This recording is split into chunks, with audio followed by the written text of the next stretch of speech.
What's up everyone? In today's video, I'm going to go over some of my rare or exclusive Pokemon items, some of which date back to 1999. These are official products or memorabilia distributed in different ways and haven't been easily accessible to everyone, and they only get further from reach over time. I'm going to go over each item or set of items in reverse chronological order, so I'll be starting in 2006 and going backwards to 1999. These are 5 Pokemon items that you probably don't have, my personal list of exclusive or unique items.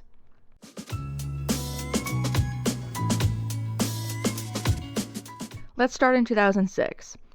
This may be one of the more common items on the list. Many people have a copy of Pokemon Pearl or Diamond for the DS, which came out on September 28th. But not everyone pre-ordered the game in 2006 and received an exclusive Palkia DS Stylus for free. This Nintendo DS Stylus has a nice Palkia figure on top of it. If you had pre-ordered Diamond, you would get a similar stylus with Dialga on it. This is a really nice stylus that I will still use today to play touchscreen games on the DS, like the puzzle game Pokémon Traze.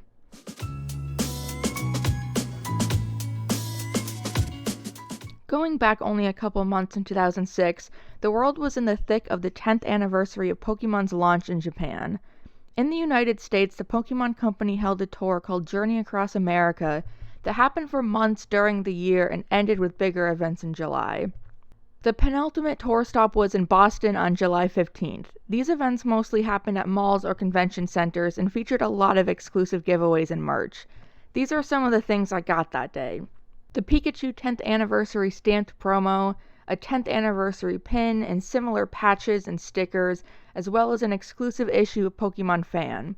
Pokemon Fan was a small magazine that would be delivered with Pokemon Center purchases, and the spring 2006 issue was a special anniversary one.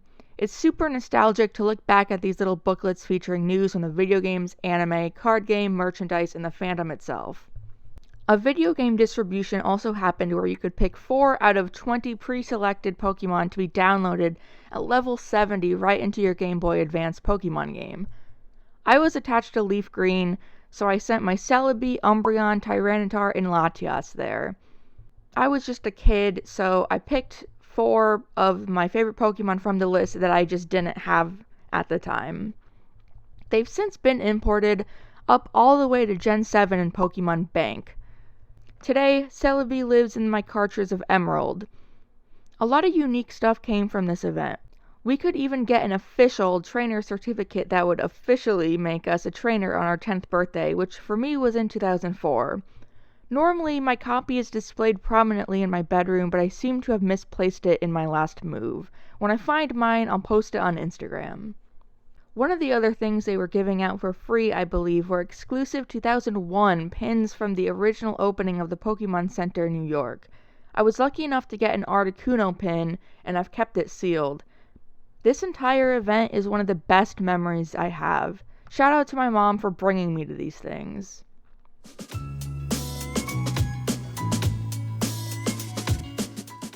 In 2005, a tour with a smaller run of stops called Pokemon Rocks America happened in convention centers and had similar activities, giveaways, distributions, and a Pokemon Center pop-up shop.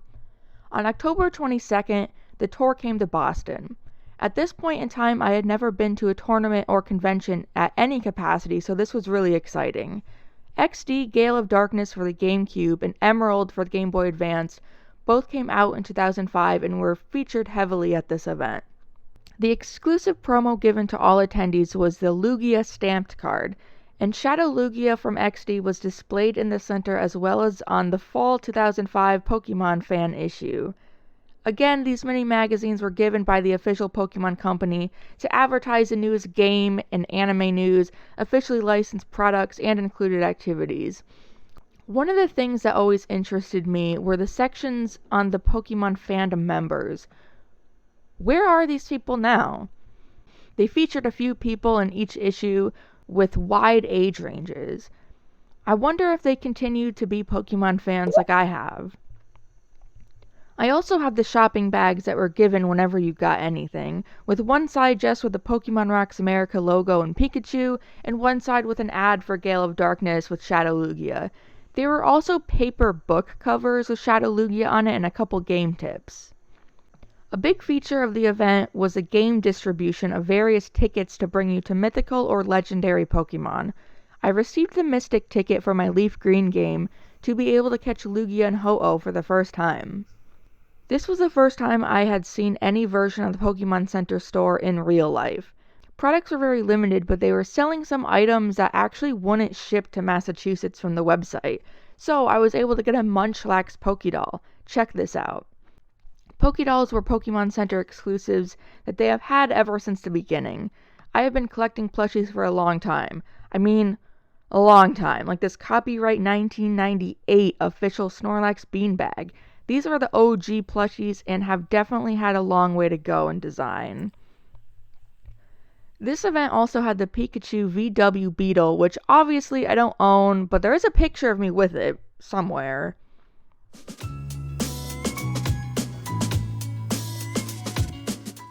This is mostly going to be a random electronic toy that was also out during the dark ages of Pokemon and I never hear anyone talk about.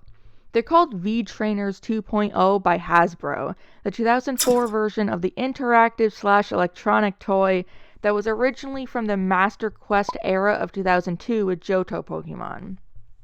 I just love the design of the figures. It was just a little handheld video game where you can battle 3 Pokemon from a selected trainer with any of the figures that you have. Let me know if any of you guys played this back in the day. There are actually a lot of officially licensed toys that I own that are on the rarer side, but I chose this to add to the list because it's essentially a mini video game. I could go way in depth on toys released during this era, but I'll save that for another video.